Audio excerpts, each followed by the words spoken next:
Alright, so this is an interesting tweet from Jimmy Dore. I'm sure you've seen this guy's show before. That rhymed, I didn't mean to do that. But in it, he says that, quote, most people don't realize Bernie is not a socialist, but a New Deal Democrat. His plans would save capitalism just like FDR's did. FDR convinced the rich to, quote, give the people some of their money or they would take all of it.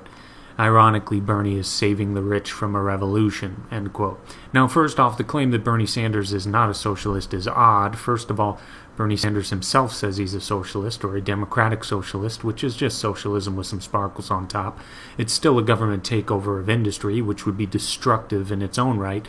So I'm not really sure why Jimmy Dore would say this. Has he been listening to a word Bernie Sanders has said? It doesn't seem like he has been.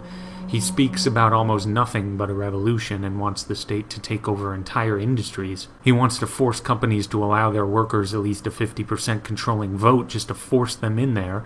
That's just a state-backed takeover for the worker. To call this anything other than socialism is to desperately split hairs that don't even exist. But other than this, Jimmy Dore says that Bernie Sanders is trying to save capitalism just like FDR did.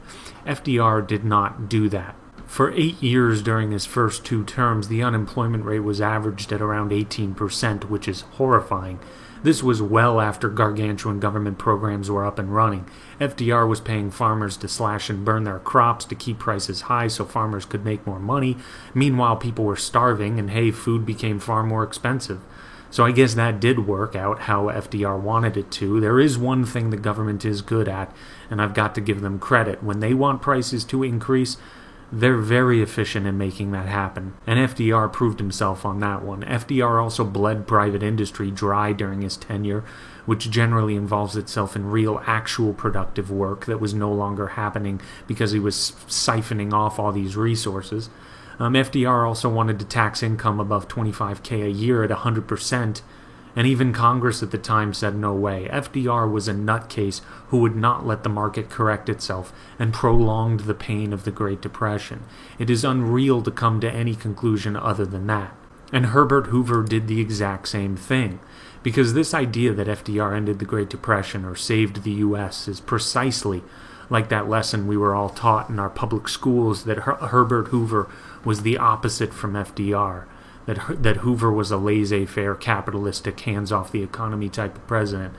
He was absolutely anything but that. He tried to engineer the economy with very large government programs. In fact, when FDR was running in 1932, part of his platform was that Herbert Hoover was the greatest spending administration in peacetime in all our history, and accused Herbert Hoover of raising taxes and tariffs, which he did.